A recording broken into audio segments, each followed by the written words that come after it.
Good morning, Revolution, everybody, and welcome to our conversation this morning. Good morning to Rosanna. Good morning, John. Good morning, Lisa. John, this is the first time you're with us. John is one of the co chairs of our international department. John, tell us a little bit about yourself. We know you had that fire a few Right. months ago, and then you were in Cyprus engaging with comrades in the international movement. How are things? Anything else we ought to know about you? Yeah. Thanks for inviting me. You're right. We just got back from Cyprus. We took a delegation of 13 people and got to sort of reconnect with our fraternal party Akel and experience all the sort of projects and work that they're doing, and also got to just spend time with them sort of sharing what we do ourselves here. These trips are important in that we do bring a lot of young people, sort of future leaders of the party, and they get to experience the international nature of our movement and make tons of friends. We went to their festival, the youth, the Edon festival, which is the youth of Akel, and there was parties from all over Europe and the Middle East, and the young people, and all of us got to meet a lot of new comrades, and it was an amazing experience. And stay tuned for our video that we're making. Video's coming. Looking forward to it. Great, It great. is. And Lisa, you were there as well. I And was. I yeah, was.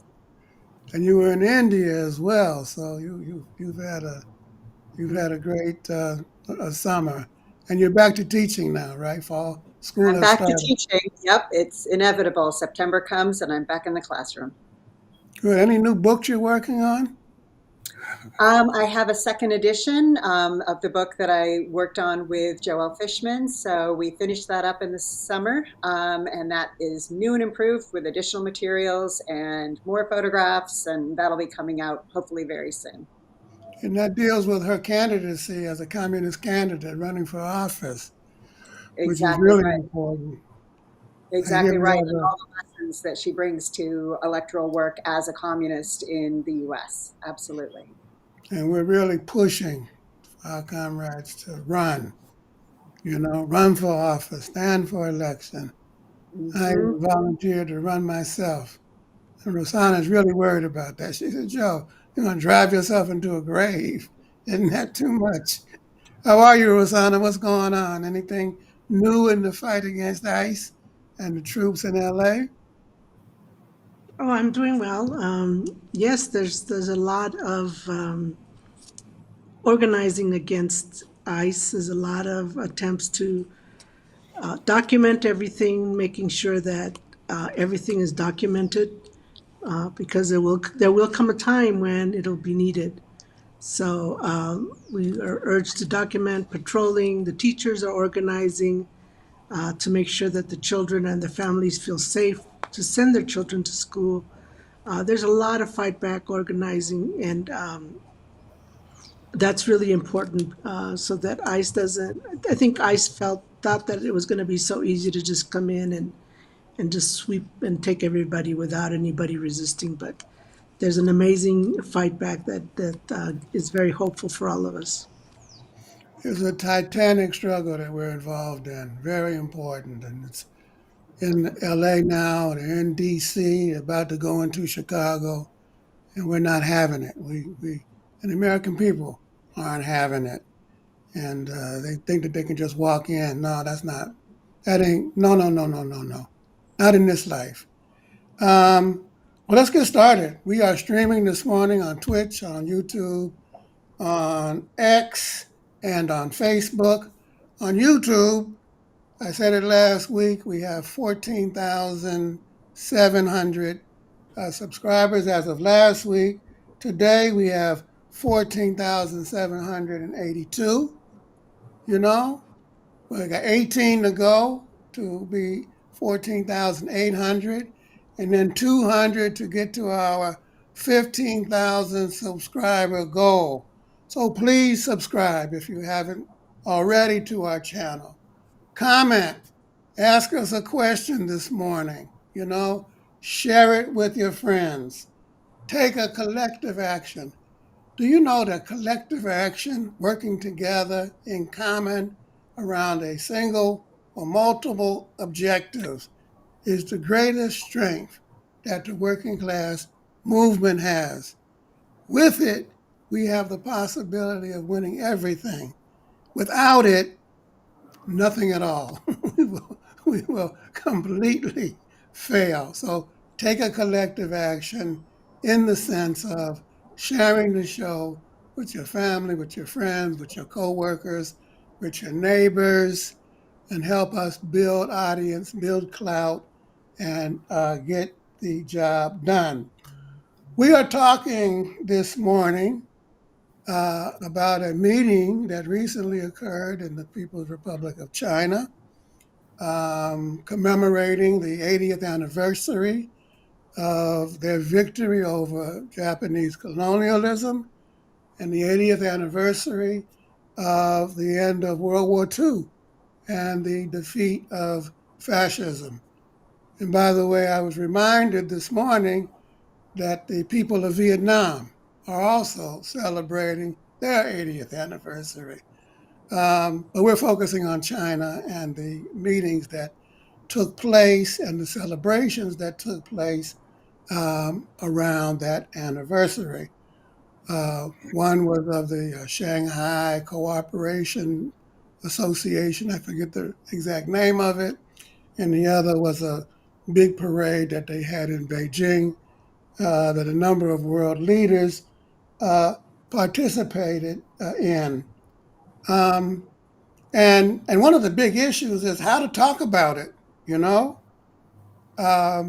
Did it represent a new anti-imperialism?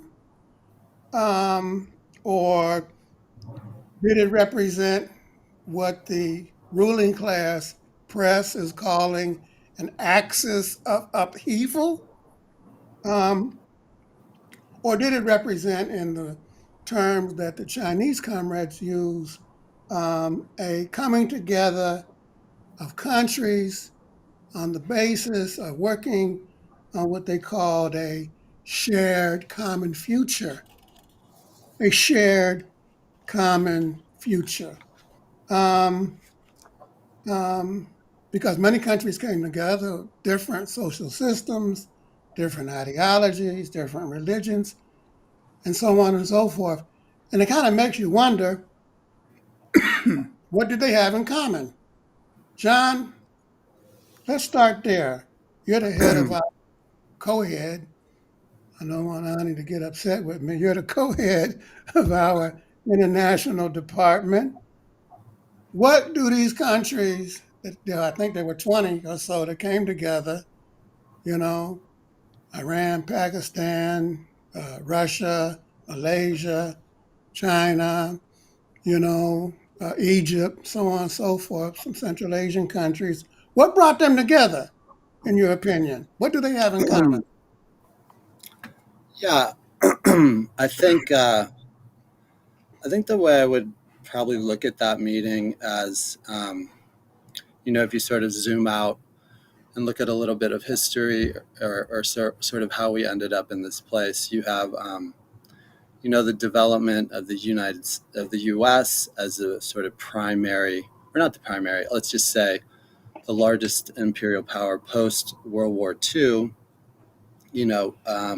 competing with the likes of Britain in the 19th century in its size, and that and they had their run, but the world is changing. Other capitalist countries are developing and competing. So I would say I have a pretty orthodox view, Leninist view, on how capitalism and imperialism works, that this is an age of imperialism, that all capitalist countries reach a point in where they need to expand markets, whether it's just sector driven or the entire economy for there's a few reasons why that happens, but that these countries are now, developing quickly, and they're in competition with the older imperialist powers, and so that they're then with the tariffs, I think, was sort of, and threats of military by the West or by NATO and the United States, is causing them to sort of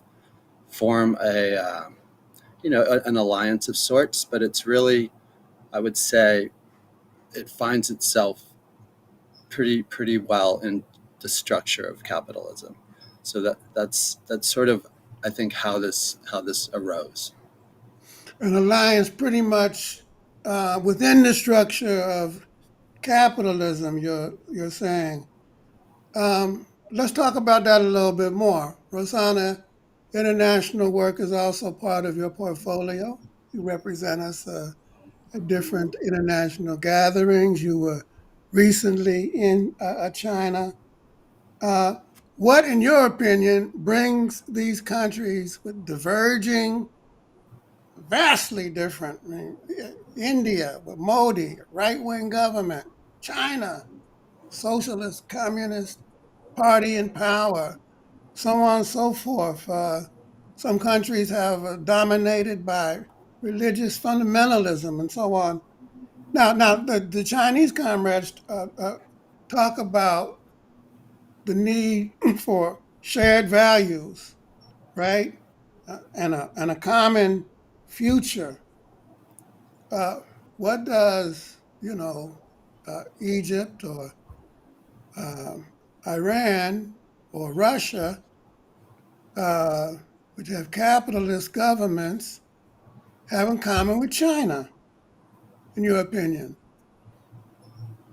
Well, I think John was right in saying that the tariffs are going to strangle all of these countries to the point where they have to find another way to survive. I think it's a matter of survival. China is offering an alternative, and so I think that's the main reason. That's what they have in common is they need to find a way to survive because they see sort of what the tariffs are going to do to each of their countries, and especially the tariffs. But who knows what other things are lurking in the are lurking ahead to be prepared for. And China, I feel, is sincere in saying that let's work on the things that we have in common, and maybe sometime later discuss the things that we don't have in common. Because China's main goal is to have peace. They understand that they cannot build socialism if they don't have peace in their country and in the world. That's true, nothing like war to disrupt and devastate a domestic economy. Lisa, um, the another part of the conversation that took place in China at this meeting was, in their view, the need to develop a new system of international governance. You know, they're not happy at all with the post World War II uh, system of international relations that led to the creation of the United Nations. Well, they're happy with the United Nations. In fact, they're very happy with it, but they're not happy with a lot of the economic uh, uh, free market economy, and also not happy with the who controls the system of governance. Because the Security Council is dominated by the big capitalist countries, and much of the developing world doesn't have a role to play. They're not happy with the World Bank, not happy necessarily with the IMF, and so on and so forth. Um, so, uh, talk a little bit about their aspirations in that regard, and how does that fit, or does it fit with the language that we're accustomed to when thinking about the relations between socialist and developing countries and the cause of anti-imperialism? What do you think? Right. Well, I think this moment is a particularly important one. And we look at governance today, and it really is corporate capital. It's the multinational capital that's calling the shots. And we see ongoing immiseration. These are not new phenomena. They've been well documented. In fact, the World Bank itself by 2011 knew fully well that the very policies that they were pushing in these so-called structural adjustments in the loans that they were giving and the IMF were giving, they knew it was hitting the most immiserated people around the world first because it was demanding gutting basic social services to people. It demanded the gutting of health, of education, of food security. All of these things were being decimated by the very terms of loan agreements. So when we ask a question of good governance, it is the question of who is making these decisions. These were not decisions that were ratified by the United Nations. The United Nations weren't part of the decision making at all. And even during the economic downturn of 2008, 2009, that went on fully until 2012, that was the one moment when the G7 opened up to these developing economies. The developing economies came into G7, this is the group of seven, the most powerful nations. They said, oh, now we're in the middle of an economic downturn. Yes, come to our meetings. They come to the meetings, give up capital to be there, capital of their own nation states to be there in the hopes of having a role in decision making of global economy and economic governance. And the money was taken, and their capacity to make changes was nothing. So we're seeing a long history of knowledge of what global governance has become, and it is not residing. Unfortunately, there isn't that kind of one nation state per vote structure that is existing in the UN. And even the UN, as we know, has a Security Council which overrides and has US has veto power on. So the very location of where wars are decided upon, economic boycotts, still every country in the United Nations doesn't have an equal say. So an alternative is clearly necessary.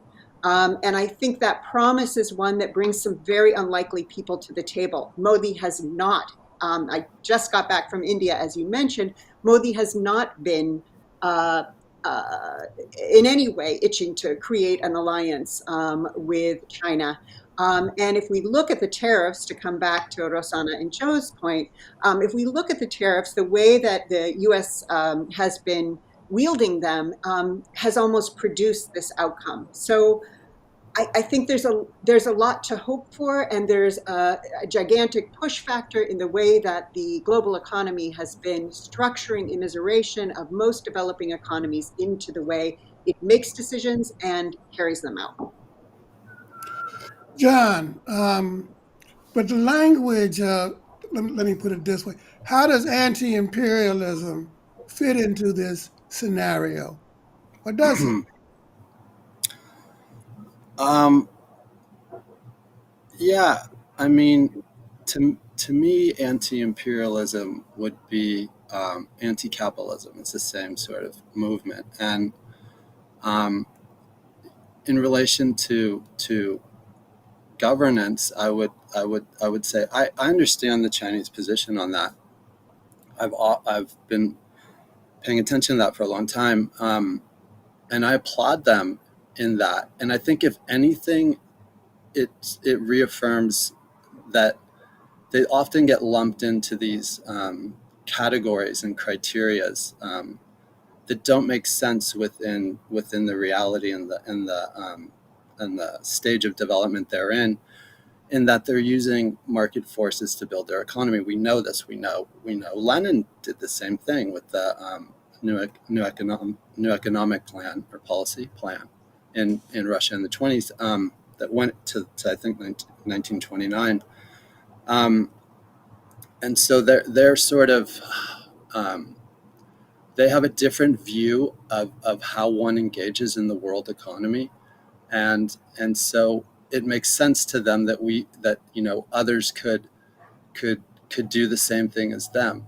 The difference is within China, there's no ruling class, that's um, directing the government, right? It's not like a bourgeois government controlled by a ruling class. So I understand that part of it. As far as this being sort of anti-imperialist, again, I would defer to like an orthodox reading of Lenin that the only way we have the only way we overcome imperialism is via socialism, and the total sort of victory of the working class across planet Earth. Um, that's what I would think on that. The only way, but if there is, Rosanna, a change in the relations between the developing countries and the World Bank, or the developing countries and the IMF, and there were more equitable, equal, uh, less punitive loans that were given, more favorable rates, more justice. Remember, Fidel once said, the third world debt is unpayable and uncollectible. Remember that? You know, wouldn't that uh, support talking about it in terms of anti-imperialist positions, in your opinion? Well, I don't know too much about the World Banks and all of this, the things operate. I just think that we have to look at the here and now and what are the best ways to prevent really world fascism, and prevent these attacks and support these countries who are trying to build socialism in this chaotic world. How do we, what is their perspective, and how do we support that?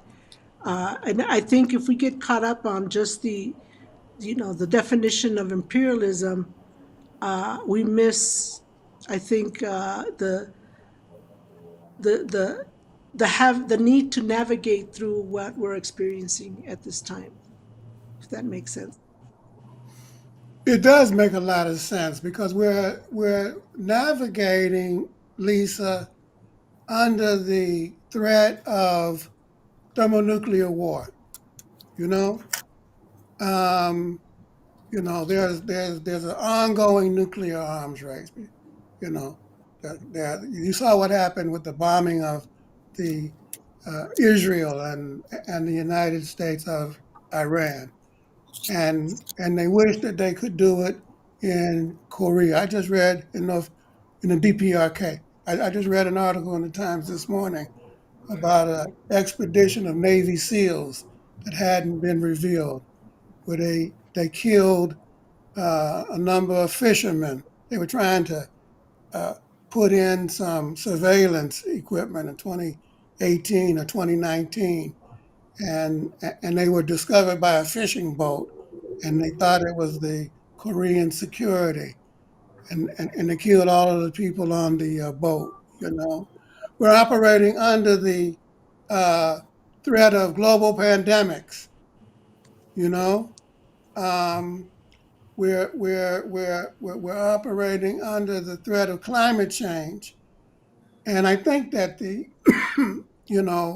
point that Rosanna made about you know everything that's happened after World War II, including the bombing of Hiroshima and Nagasaki, the anniversary of which we just celebrated uh, or mourned that terrible day. Um, and given all of that, um, given that history and given those realities, it seems that the Chinese comrades are saying, "Yeah, we got to look at this differently. We've got to talk about it differently, because if we don't, and if we can continue with the language of the Cold War and the language of creating military blocs and the language of ongoing superpower confrontations, we're going to end up with a dead planet, either through climate change or through a nuclear war or through, big sections of the population getting sick and dying, mass die-offs as a result of these global pandemics. And so there's a real need to think and act differently, no? Yeah. It is one of the moments we are in one of those moments where we're figuring out during a transition what are the best ways to respond to, say, a imperialist superpower that is facing its own decline, perhaps hastening its own decline. And one of the questions we have to ask is what are the relationships that are building that can end a future war? How do we de-escalate the kind of inter-imperialist war that is endemic to capitalism? It is part of the dynamic of capitalism. So as we think about this moment, as we look at coalitions or blocs or aspirations that are building around the world, what are the histories of the actors who are part of these coalitions?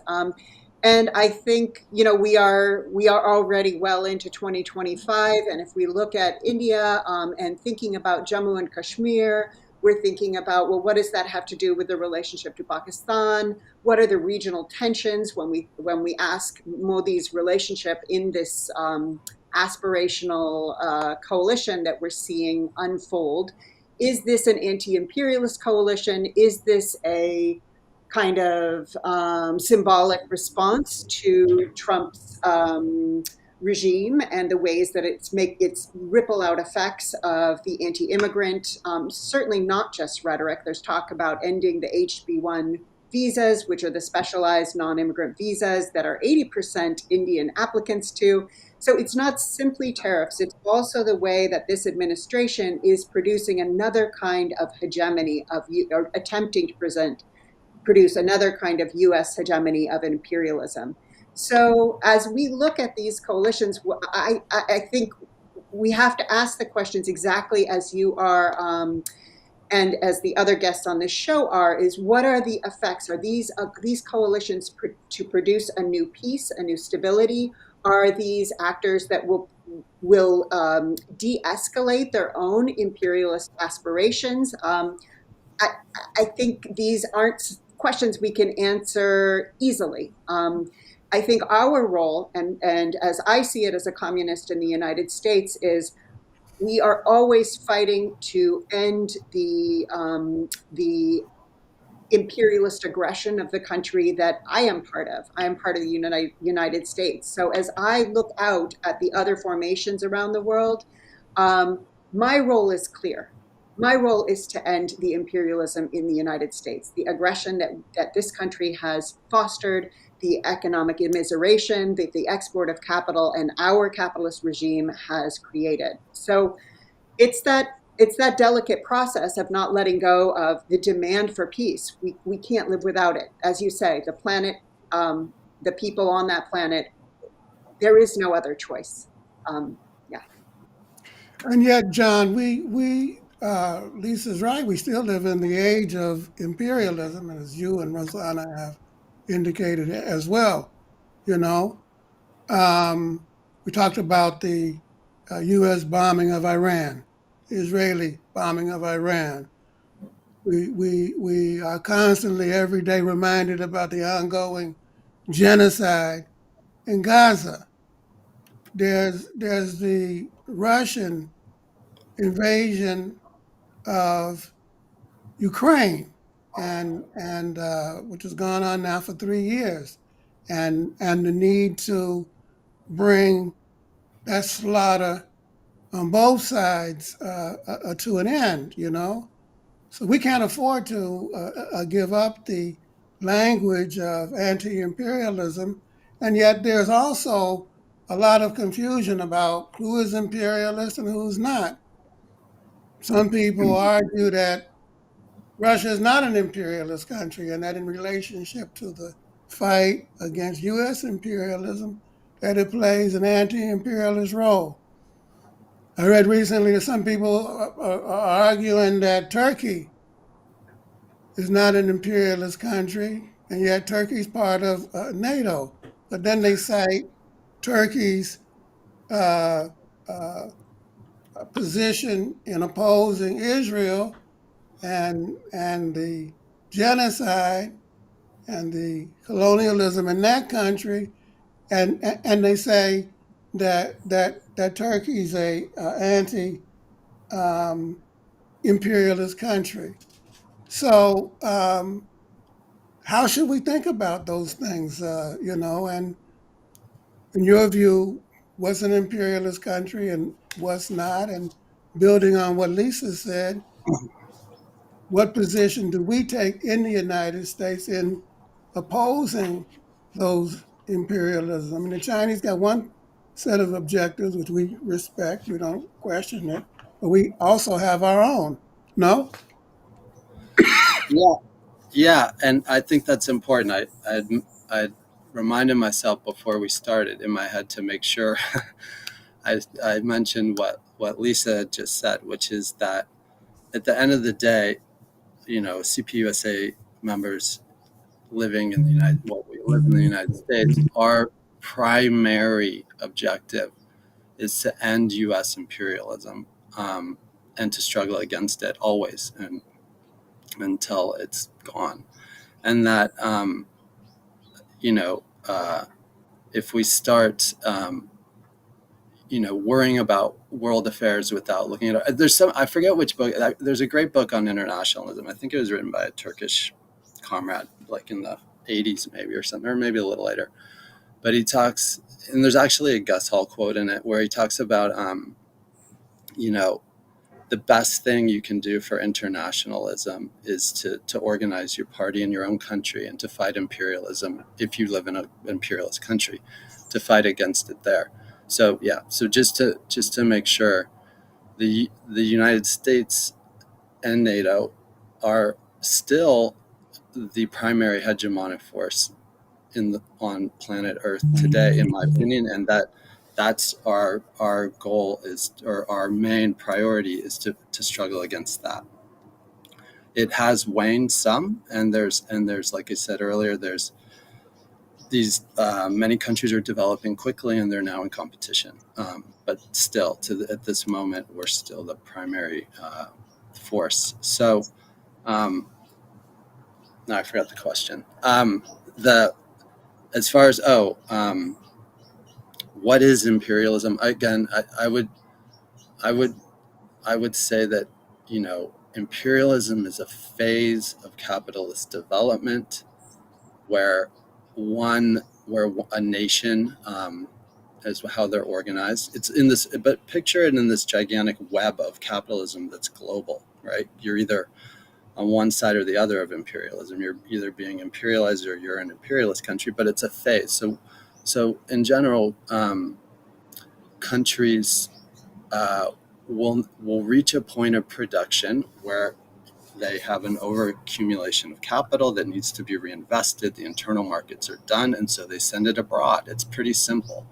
It's a logical outcome of the system itself of capitalism. So there's sort of no way out of it. You can't, if you're a growing capitalist nation, you end up in that place. That's just the logic of the system itself. It needs to grow, needs to increase profits, and capital needs to be reinvested. So I think, not all capitalist countries are imperialist, but the nature of the system itself is that if they keep growing, they will be, or they want to be, or it's sort of heading in that direction. But that's the way I would define it. Doesn't mean that some of these countries that were in the meeting in China are not victims of imperialism. They are, and so I think it's complicated. It's better to sort of zoom out and look at it as economics than sort of foreign affairs and international politics. That's the way I try to look at it, objectively and scientifically. Rosanna, we live it's a very complicated situation, and it's not easy sometimes to get a hold to it, because in this post-World War II situation, you also have a number of countries that are emerging and fighting for national independence. You know, South Africa, India, Brazil, Mexico, for example. And a country like Brazil, but let's focus on Mexico uh, in this instance, is still a capitalist country, but it's a capitalist country with a kind of a left-center government that is laying the basis for fundamental kinds of changes that go in the direction of greater equality, greater social justice, um, but still progressive, but still within the framework of capitalism. Um, and and and in their relations with the big banks in the United States, we have to support their efforts for national independence and a growing share of the wealth. Talk a little bit about the new government in Mexico and the kinds of reforms that they're undertaking um, in order to better the living and social conditions of their people. And those are anti-imperialist efforts, objectively, aren't they? Yes, they're very much so. They started with what do you call it, a motto of people centered, but the poor. And so that the target became, how do we lift up the poor? How do we eliminate poverty? And what are the things that are needed? And they started cutting out all of the middlemen that were taking their cut in some of these services. And it started with the president, the former president of Mexico, who took a cut of his salary. He cut his salary, which meant that all the legislators also had to cut their salaries, because there's some kind of rule that you can earn more than the president. And with that money, they've been building hospitals, providing school education, providing uniforms, providing the necessary means to educate their young people. And first and foremost, they start in the most impoverished areas. One of the most remarkable things that has happened, and it's really beautiful to see, is that now women who are between the after age 62, if not 60 by now, are able to collect a pension, whether they worked in a factory or whether they were worked on a wage labor or not. They're being recognized as workers and are allowed to collect a pension. That's something just so remarkable, and something that is necessary, and it validates women's work in the home. There are many other things. Their health care is much better, more clinics, the roads, all of these things that the working people and the people of Mexico have been wanting and have been needing. Those are the types of things that they're addressing. And yes, it's still run in the same kind of capitalist state that others, but the emphasis is very much of people centered, and what are the needs that people have in that regard in all the areas. Now, let me tell you, it has not been easy, and it continues to be challenged, because the right does not just rest and give up. they will continue, and they have continued to attack the reforms. They've been continued to attack the president. And in fact, one of the also most very significant developments is that all judicial posts, from judges, from the Supreme Court, all of those are now elected offices. They are no longer appointed, so that it helps to end the corruption and the sense that, why take things to court if you know you're going to lose because they have, people have connections or they have money and things like that. And the major, and I don't remember the exact title, but it's the highest position in the judicial court is now an indigenous person that was elected. And that's also very significant. And the people elected them, not somebody that, knows somebody who knows somebody kind of thing. So it's much more deeply democratic, and that's part of their efforts as they go about the process of trying to lift up their economy, uh, democratize their country, and increase the scientific and industrial plant in Mexico. And Lisa, these efforts are not confined to Mexico. I mentioned Brazil, and then there's South Africa, and there's a concept of in political science. I don't know if you're familiar with it or not, but of using what they call a developmental state as a model for intervention in the economy in order to create the conditions for a wholesale improvement in the living and working conditions with the aim of moving towards a more equitable society. You see that in Brazil, you see it in Venezuela, you know. It is the position of the South African Communist Party, and so on and so forth. And it seems to me that when the Chinese comrades are talking about a new system of governance, when they're talking about a common future, when they're talking about the Belt and Road Initiative, that this is when they use that kind of language, these are the things that they have in mind.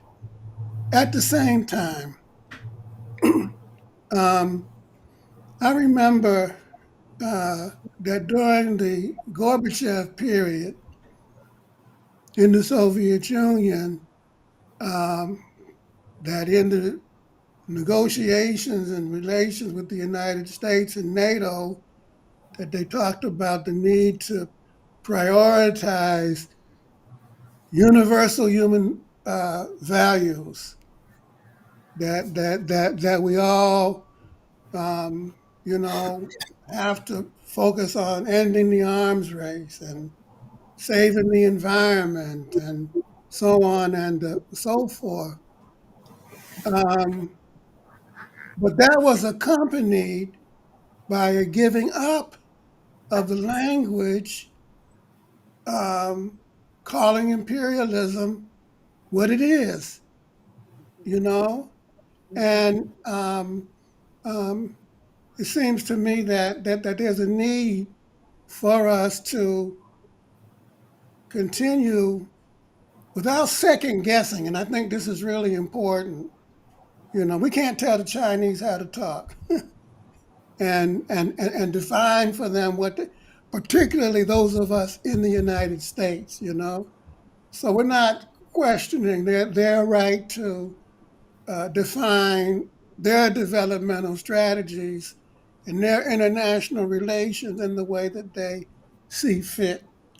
But at the same time, it's important for those of us in the West, and particularly in the United States, to support those efforts without, on the one hand, you know, capitulating to the positions of the far right, who are calling these engagements an axis of disruption or an axis of